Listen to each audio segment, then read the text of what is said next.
was around that time.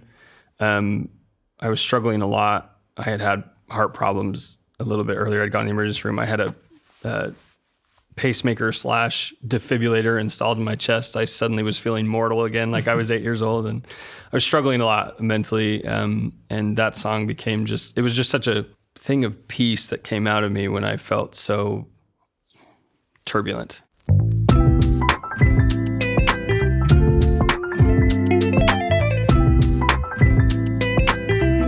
Great to have you here. So excited to be able to talk to you about music, inspiration, hope, and man, a lot going on in your life right now.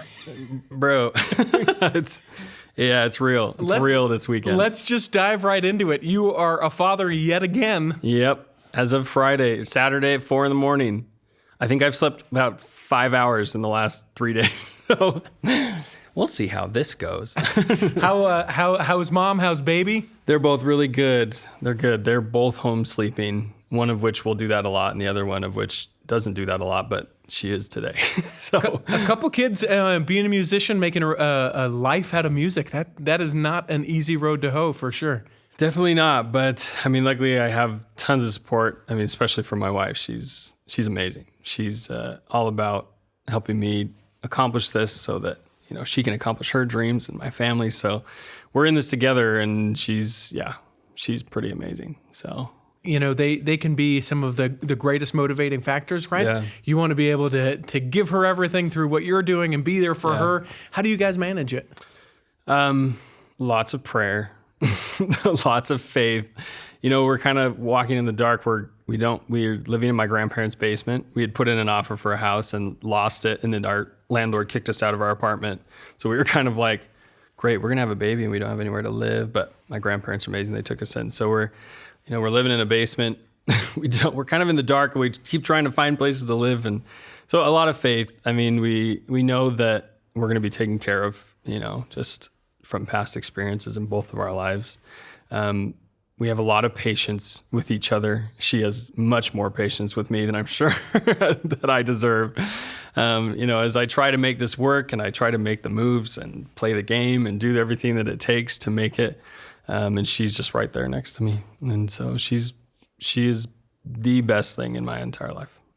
Let's talk about how you know that you're going to make it. You say you and your wife have both had experiences. Give me an idea of when something has come through for you that gives you faith that it's going to work out for you in the future. Even meeting her was a huge thing. I'm like if you've seen my wife, you look at me and you're like, yeah, you got real lucky, homie. I'm like, so, yeah, I mean, just the way that we met even was kind of just crazy. The whole bunch of different steps that led up to us meeting.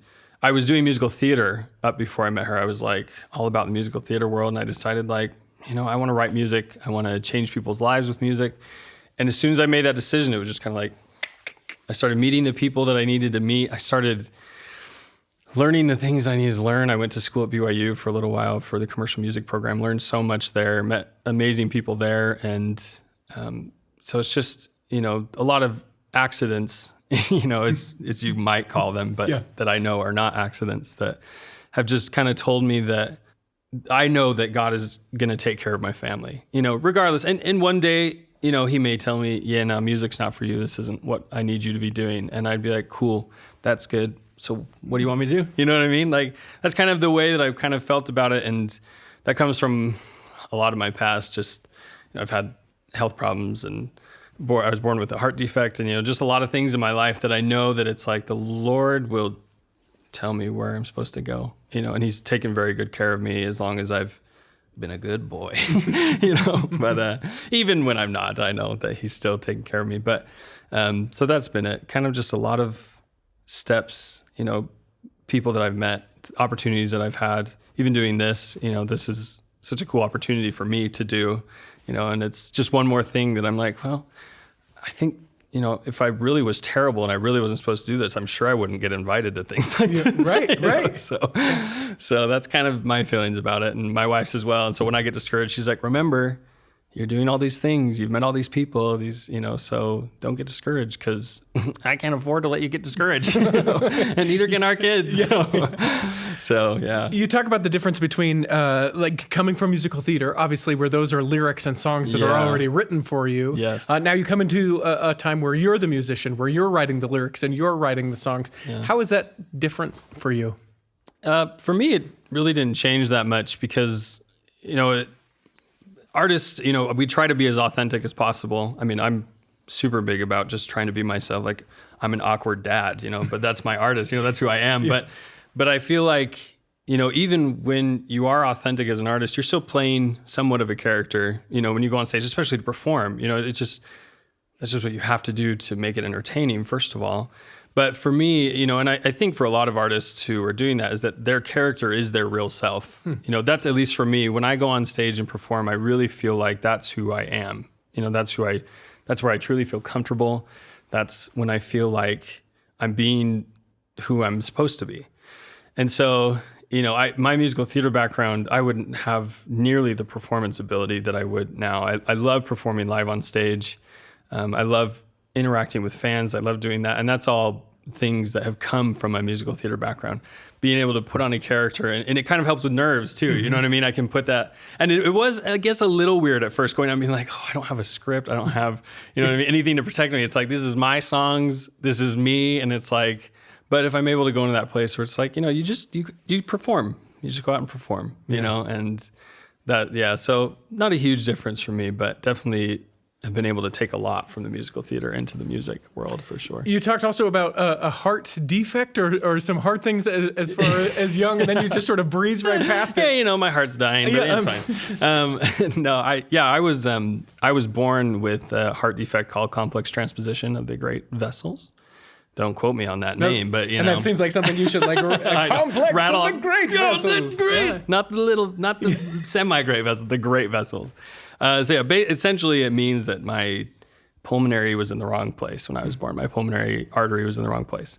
So I was born on a cold day in November, and they took me to the nursery, and they came to my mom and said, "We found a murmur. We're going to check it out." And then the next thing she knew, they brought me in and said, "Give him a kiss. He's getting on a helicopter because he has to be life flighted to primary children's." And so, I had a couple surgeries when I was like a newborn. And then when I was 3, I had an open heart surgery to actually correct the valve problem. So I've lived with that most of my life. And then I had another replacement when I was 15, again, to replace the valve, because I outgrew the first one. Yeah. Because I'm such a big boy. Yeah.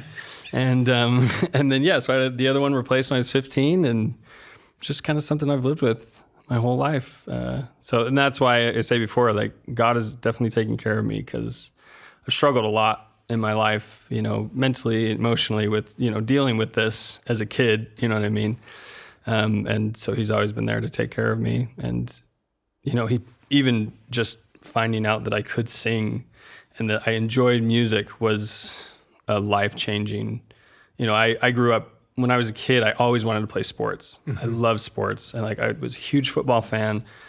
I played soccer for a little bit, but as I just got older and the other boys got older, it's just, they could run a lot farther than I could. I get tired super quick, and, I couldn't run as fast. And I was a very unhappy kid after that point. You know what I mean? I just was like, and I was angry. All the time at my parents. I had a lot of trust issues. I went to therapy because I was a terrible child. My poor parents. I was mean to my siblings. I mean, I really was just a piece of work. But it really was because I had a lot of built-in questions and anger and resentment and insecurities and things that, when you're 8, I'm 8 years old and I'm laying in bed like, I'm going to die tonight. Those are the kind of nights that I would have. And I don't ever want to be like, poor me, but because then it made it so I was so angry that I couldn't make friends, and then I felt picked on, and then I felt bullied, and, and so then it just made it worse. But literally there was just, I was probably 10, 11, and I had done some theater stuff before. Like, I knew that I could sort of sing because my parents were both singers, and, we're a musical family. Sure. And so, but I remember it was like around that age when I went to like junior high that I really was like, no, I can like sing. Like I can like sing. And I realized that I loved music, and it gave me a purpose. You know, I was like, I can't play sports, you know, but it gave me something to live for and something to care about. And it gave me a purpose that I didn't feel like I had before. And I became a completely different person. I mean, I'm sure I was still a little demon, but you know, I even remember being that age and finding out that music was a part of me and that something that I really needed to do in this life. And I became a happier person. I remember I was just like, wow, yeah. And I learned to play guitar. I picked up the guitar when I was like 11 and I started playing guitar. I started singing and like girls started talking to me and I was like, oh, this is sweet, you know, but like, you know, so it just, yeah, that's kind of how you know, so I trust God with everything, you know, because he gave me that. He showed that to me that, look, I didn't send you here with nothing. Like I didn't send you here, you know, even though you're never going to be a quarterback. Yeah, sorry. Yeah, sorry. Yeah. We gave that all to Tom Brady, you know, so, you know, so I'm like, even though you'll never be a quarterback, you do have something to give and something that I'm giving to you. You know, I feel like every artist has a responsibility from God. I believe that 100%, that this is a very powerful gift, you know, that we have. And so I'm just really grateful that he picked me to have it. So I want to hear it. I want to see it. Okay. Would you be willing to share one? Probably not. No, but, forget it. But all right, we'll see you. Okay. Thanks for having me. Thanks for being here. Yeah, of course. Yeah, so this song is called One Day. I actually wrote this.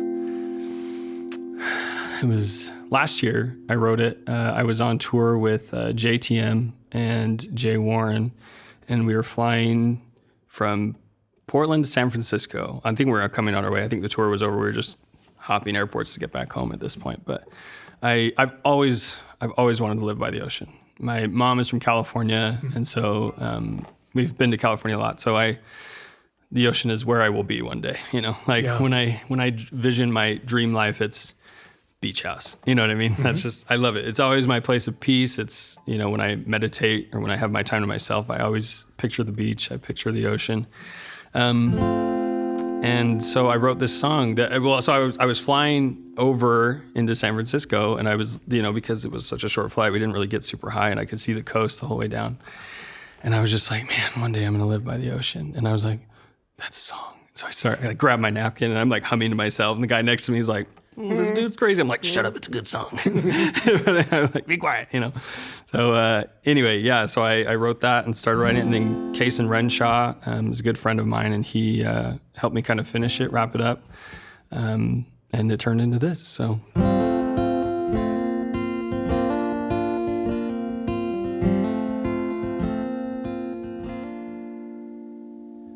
One day I'll live by the ocean.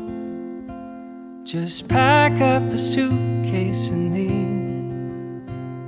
'Cause the waves on the shoreline are calling me home like this is where you're meant to be.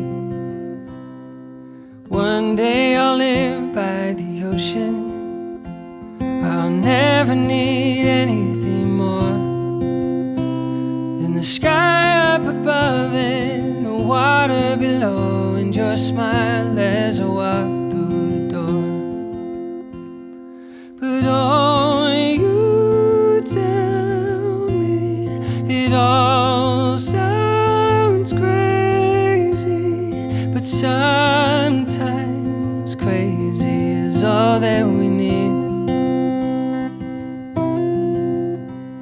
So hold my hand and I will take you there. One day we'll live by the sea.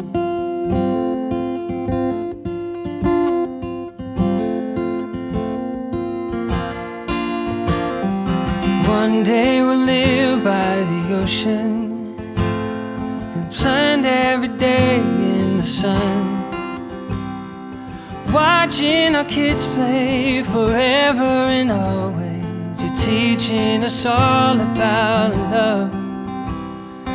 One day we'll live by the ocean and somehow get lost in the sunset, till the moon and the stars, they start guiding us home, and they'll watch over us as we rest. But only you tell me it all sounds crazy, but sometimes crazy is all that we need. So hold my hand and I will take you there. One day we'll live by the sea. Oh,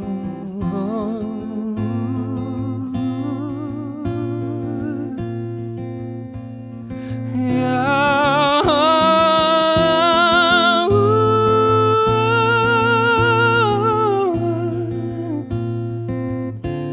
I'll take you there. Oh, I'll take you there. I'll take you there.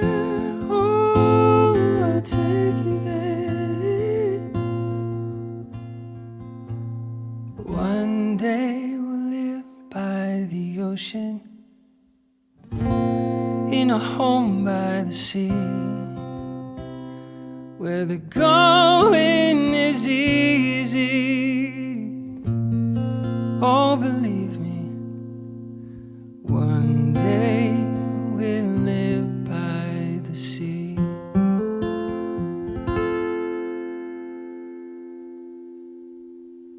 You and me. All right, listen, I'll go to the ocean with you. I have to ask you, as you were singing that, your eyes so tightly closed. Are you envisioning yourself there in the ocean? Oh yeah, 100. Me and my wife, my kids. It was definitely what started as a I'm gonna live by the ocean one day quickly turned into, because around that time, I was struggling a lot. I had heart problems a little bit earlier. I'd gone in the emergency room. I had a pacemaker / defibrillator installed in my chest. I suddenly was feeling mortal again, like I was 8 years old, and I was struggling a lot mentally. And that song became it was just such a thing of peace that came out of me when I felt so turbulent, inside, that it's very special. It's now kind of become my 2-year-old's lullaby. He loves it, and which is great. I mean, it's really special to kind of our family in general that, so, I mean, it's doing well publicly, it's doing great on like Spotify and everything, but really it's a special song for the 3, now 4 of us. But, so I'm definitely envisioning whoever, me and my kids, however many that may be, no more than 4, but, us at the beach, and really even just in a place of peace. And that's what I hoped it would be for other people, was that, regardless of where your place of peace is, I just hope that one day you can find that, and that's where that is for me. My family on the beach is perfect. I like this story too, where so many artists will talk that they're writing from the heart, and where your literal heart has had to go through so many different surgeries, operations, changes. I'm sure that you've seen that within the music, from where you started, being able to let go of that angry 8-year-old and then re-letting that go as the 12-year-old and now into adulthood. When people listen to your music, what do you hope they get from it? I don't think I would ever presume to tell them what I think they should get out of it. I just hope they get something out of it. My vision of success as an artist, I've talked to other artists about this, that we all have this picture in our head that's like, I've made it. Mm-hmm. You know what I mean? And for me, mine is standing on a stage with thousands of people, singing a song together that I wrote, and having a changing experience. The video I always watch, I don't know if you've seen that video that kind of circulated on social media. It was a couple years ago of, there was a kid, I think, who had autism that was at a Coldplay concert with his dad, and he was singing Fix You, and he's just bawling. And I just bawl. I'm like, that's it. That's it. I still changed me. It's something I'll never forget. You know what I mean? And so I just hope that that's what I can create. I write music so that one day I can perform it live. That's You know, I write music so that I can create an experience in a live setting. You know, that's so individually what they get, that's up to them and God, but I just hope they walk away with something. Nate, let's talk about the musicians that inspired you. Big or small, who are they? So first I would say it was a person who I'm right here. Let's get past me and go to the musicians. Definitely you. Oh, thank you. So number one. Number two would be my uncle Dan, who's my mom's little brother. He was the first person that he was a rock star to me. You know, when I was a kid, he was in a band. They opened for Kansas. They were, they had a lot of success. Super fun. I still love their music this day. And then their success just disappeared like dust in the wind. Exactly. Thank you. Perfect. Good dad joke. Bravo. He was my first, kind of my first person that I really looked up to as a musician. And he was so close to home, and it was like, and he'd, play the guitar with me and indulge me in jam when I, could play one note and stuff. But, and so he was my first, my guitar playing. So I play electric guitar a lot. It started as very inspired by any of the, classic rock guitar players. I was big into Slash, Jimmy Page. I then moved into, Jimi Hendrix, Stevie Ray Vaughan, some of the other blues stuff. And then John Mayer, I would say, is probably one of the biggest influencers for like just the whole songwriting, guitar playing thing. What about it? What about John Mayer? John Mayer is a killer songwriter and very good guitar player. That's for me. I mean, like his guitar playing is, to me, probably the best of our generation. Like it's so good. Like every time I watch him play guitar, I'm like, that's it. Yeah. That's you. You should be translated by the guitar gods this minute. So, but John Mayer is a big one. James Arthur. I love James Arthur's music. I'm also a producer. I've been producing a lot for Jay Warren. So I've been really big in R&B and soul. I'm a huge fan of PJ Morton and JP Cooper, and really big into the neo soul and the R&B right now as a producer. And but that's also kind of now influenced my songwriting. A couple songs I have in the works are a little more soul, a little more upbeat, not so not so strummy, but You talk a lot about inspirations. We've talked about it.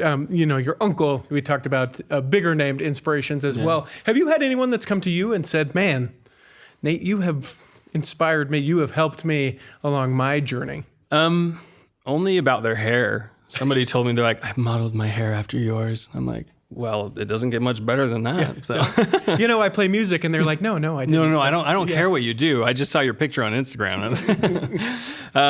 No, I mean, I'm going to feel terrible if I can't remember and somebody has. I know that I've had people message me. Like one of the coolest things that I had a girl from France who messaged me on Facebook, and, obviously I don't know this person, but she messaged me and just said, your song One Day is like, it was right when the quarantine, the whole world was quarantined. Yeah. She's like, I live in France and we're quarantined, and your song has kind of helped me escape. So I really appreciate that, I'm not, if they've never approached me, that's okay.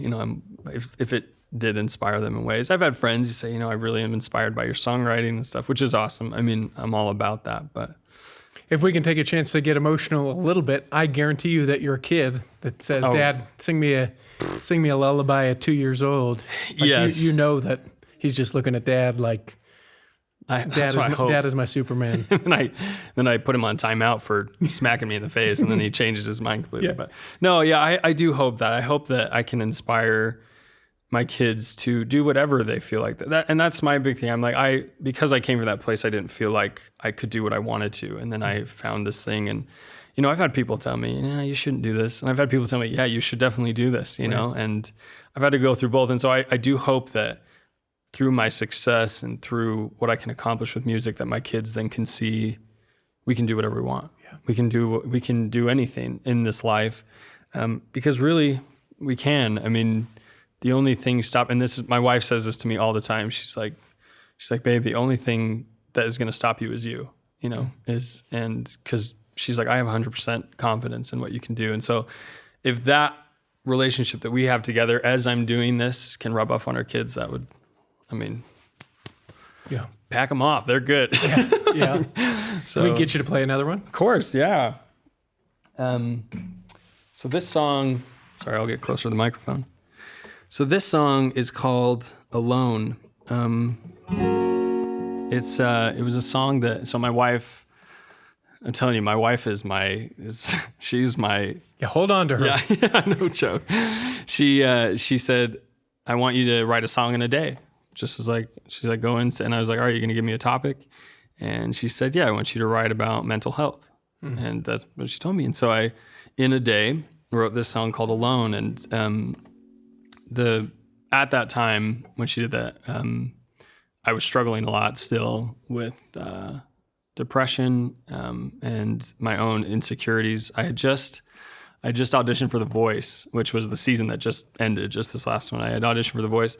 I got really far. I got right before the TV, the blinds got cut, and I was feeling super, just like really bad on myself. I was just feeling like I really, like, for that time, I was like, I can't sing. Like, I can't sing, and it wasn't, because I understand those shows. It's like, it's just a big puzzle piece. I just got to make a show, but if that would have just been the case, but I really felt like I genuinely did a bad job. So I came home, and I was just a wreck, and it's still, I'm still something I'm kind of still climbing out. I still now like get a little more nervous than I used to performing, because I'm just like, but so I was struggling a lot with that, with my own, demons, as you will, inside of me. And so that's what so for this song, I was kind of writing it from the perspective of her, of how much she's helped me through this. And she was, we just had our first baby a little bit before that, and he was born at 28 weeks, and that was a whole crazy thing. And so she was dealing with her own stuff, her own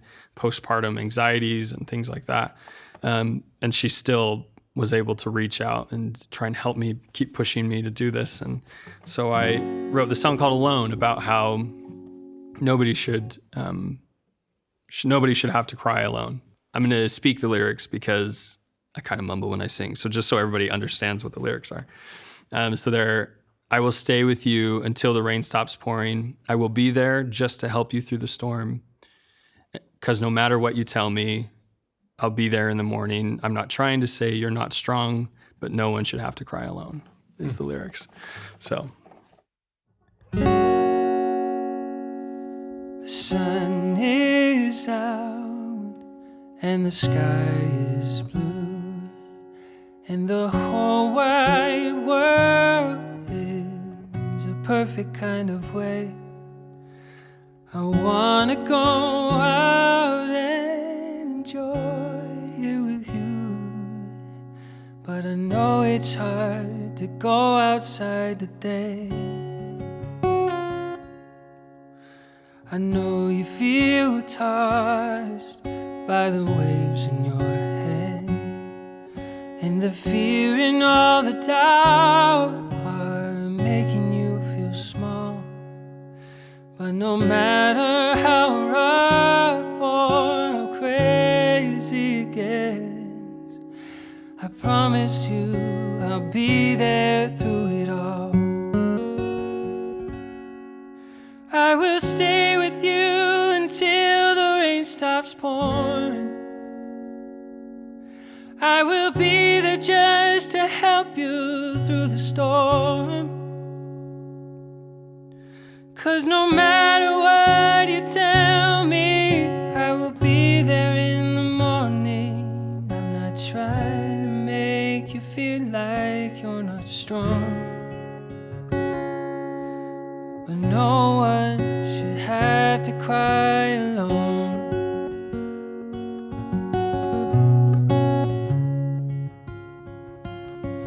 Oh, believe me, I will never run away from you. You can give me all your bad days, baby, if you want to. And if sometimes the sun feels just a little far away, oh, I promise to bring some light to you. I will stay with you until the rain stops pouring. I will be there just storm. 'Cause no matter what you tell me, I will be there in the morning. I'm not trying to make you feel like you're not strong. It's just no one should have to cry alone whenever you want me, whenever you need me, whenever you can't sleep, I'll be there. Whenever you want me, whenever you need me, whenever you can't sleep, I'll be there. 'Cause you are worth it. You are worth it. Oh.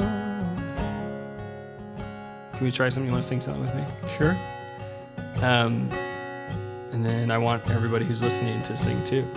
So in your car or at home, I want you to sing this part with me. And whether or not you're talking to yourself or somebody else, I think this is important for everybody to understand. You are worth it. You are worth it. You are worth it. It's good. You are worth it. You are worth it. You are worth it. One more time. You are worth it. You are worth it. You are worth it. You are, oh, you are worth it. Oh, you are worth it. You are worth it to me. So I'll stay with you until the rain stops pouring. I will be there just to help you through the storm. 'Cause no matter what you tell me, I will still be there in the morning. I'm not trying to make you feel like you're not strong. It's just no one should have to cry alone.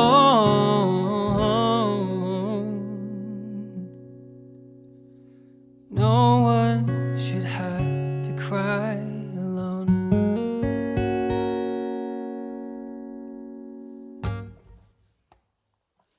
Great job. Yeah, pretty awesome. Thank you. A discussion about, about mental illness is something that 20 years ago I don't think we would have seen. Yeah. Not even nearly as much 10 years ago. Yeah. Now, as we realize it affects a lot more people than probably we ever really know, Yeah. because so many people suffer alone. Yeah. As you've seen that, to those that are maybe hanging on, white-knuckled, trying to make their way through it, what would you say to those folks? Keep hanging on. And I think this song applies to, I mean, there's a lot of groups, especially today, that are, struggling. They feel like they're in the dark. Those struggling with mental illness, those in the LGBTQ community, in the Black community, especially right now, there's a lot of things that are very relevant to, I think, this idea that we shouldn't ever allow anybody to suffer alone, especially as God-fearing people, Yeah. At least that's the way I feel about it. And I think for those people, it's, for one, reach out. I mean, that's having my wife, I feel like a broken record at this point, but my wife is huge for me. And having somebody like her that is so willing to jump in the dark with me and reach in the dark for me, is huge. And so I think reaching out to people is the biggest thing. Because there's been other people that have helped me with things that I've struggled with. Of course, my parents and as I've struggled with things when I was a kid. And then when I got married, they're like, yeah, he's your problem now. So Here, you got take this. that. Yeah. But I think for those people, I just say, just hang on and remember that my wife and I are actually releasing a song soon, and we have a lyric in there. It's a love song, more of a love song, but there is a line in there that says, it's hard to see beyond forever, but life's got a way of getting better. And I think that's, what I would say to people is that it will get better. Eventually, in the moment it does. It seems terrible. And I've been in those places where it's just like, I'm like online looking up computer programming schools. I'm like, I can't do music anymore. I just can't do this. I can't. And my wife's like, close the computer, go back in your studio and finish the song, So yeah, just keep going and keep doing what you're doing, and know that I, as an individual, support you, whoever is out there needing it. My friends in the LGBTQ community, my Black friends, my friends struggling with mental illness, I want to be a person who they can reach out to. So, yeah. You want to do a fun song? Yeah. I'll join you in something. It's got to be something I know if I'm going to join you. Yeah, make one up. You join it. Make a song up. I'll make a song up with you. You want to sing? All right. So I'll play chords, and then you come up with the main melody, and I'll do stuff up. Oh my gosh. Okay.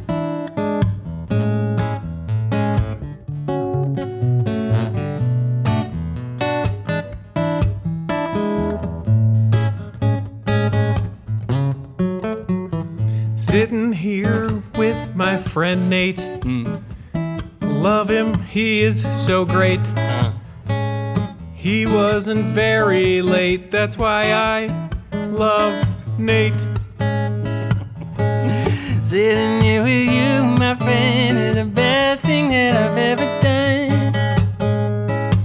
Now that this podcast is over, maybe we should go and try to have some fun. Not that it wasn't fun. Yeah. Oh.